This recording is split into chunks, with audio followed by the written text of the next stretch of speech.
Hi, I'm Greg. I'm running the Call of Cthulhu game, and with me I have Joe playing Derek Masters, who has recently died as a result of a rhino goring and being eaten to death by a man with a crocodile head. I think the first thing people would like to know is, can you give us a little background on your character, since we didn't really have a chance to get through any of that? No, we didn't get through any of it. A few of it with Chris in the one episode. My character's background, as you gave it to me, as I was, he was from a very religious family. His father went into the Great War, did not come back, and his mother's faith basically helped her go along the way to get him into kind of a mindset of like, well, you know, there's a greater good for everything. Sometimes sacrifices have to be made.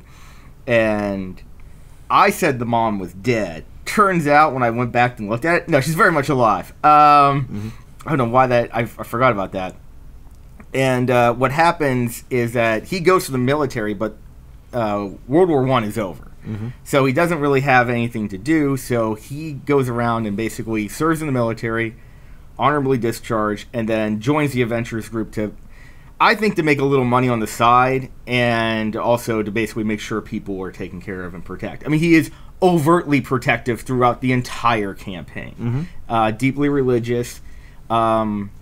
It is kind of an oxymoron to have a deeply religious gentleman basically be also a sharpshooter that basically borderline shoots first. Well, the thing to keep in mind is, you have your religious zealots, but he's not a zealot by any stretch of the words. That was one question I asked you. He is religious, but his primary motivation was serving God in his own way. Right. And sometimes, in order to serve God in the best way, you need to deal with people who are actively working against God and his people. Sometimes you know, in God's will, basically be part of a campaign where people were borderline suicidal. Yeah, speaking of borderline suicidal people, what made you decide to step in front of a charging rhino man? I thought that's what the character would do. Honest to God, as much as it's crazy and as much as I'm going to get nailed as much as I'm going to get nailed for this one, I really honestly thought that's what the character would do.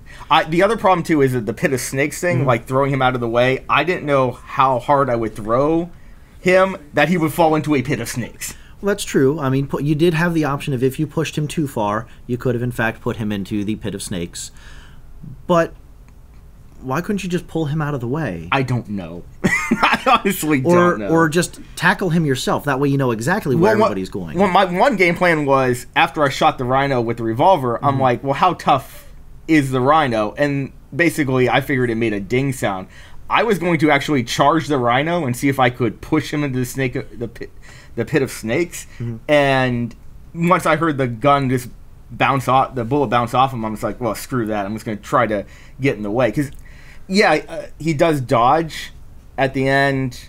Like, Doug's character does dodge, but we don't know that going in because he has the lowest initiative or anything. No, and that's fair. But I know you know what a rhino is capable of. As a comic book fan, yes. At the very least, you know what a rhino man is capable of. So why would you stand in front of a charging rhino man? I honestly, God, thought that's what the character would do.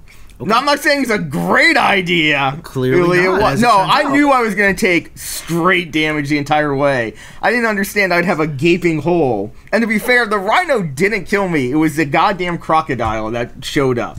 It's fair. The rhino stopped worrying about you with the threat of being burned alive, as most animals would do. Which I threw the gasoline on him, so give me half credit for the rhino kill. I'll give you half credit for the rhino kill, even though the majority of that damage was done by, I believe, Oscar, Josh's character, and Chris. Marshall, Doug's character.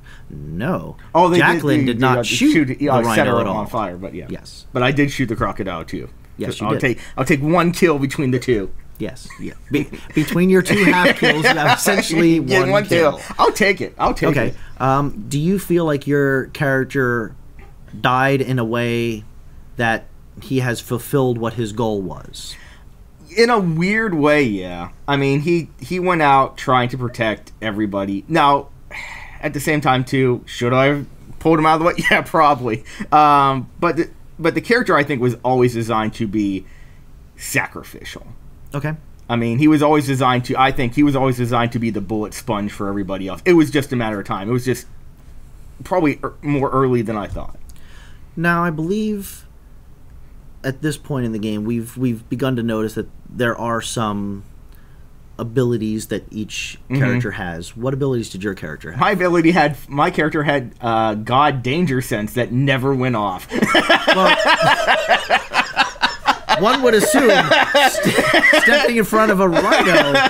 You would think the Almighty would be like, no, don't do this. Never went off fucking once. I even asked you, like, do you think this is a bad thing? I think even before we went into the temple, I'm like, do I feel anything? No, you're fine. God says you're fine. As it turns out, I blame God for this death.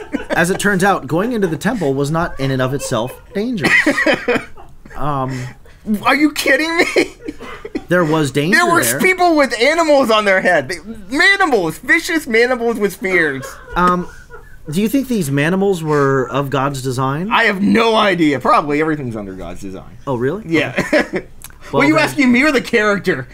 Well, that you. I'm me? asking you. No, it's under the Call of Cthulhu copyright whatever year that was design.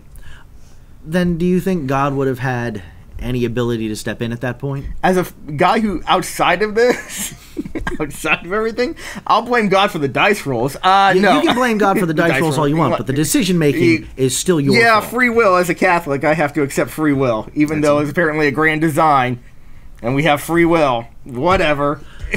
So... This is why I only go to church on Christmas and Easter, by the way. Had your character continued through to the end of the campaign... He would have gone fucking crazy. Okay. I mean, no joke. I mean, God in a Call of Cthulhu game, outside as a guy who's played Call of Cthulhu a bunch of times, there is no God, only Zul. Or only Cthulhu.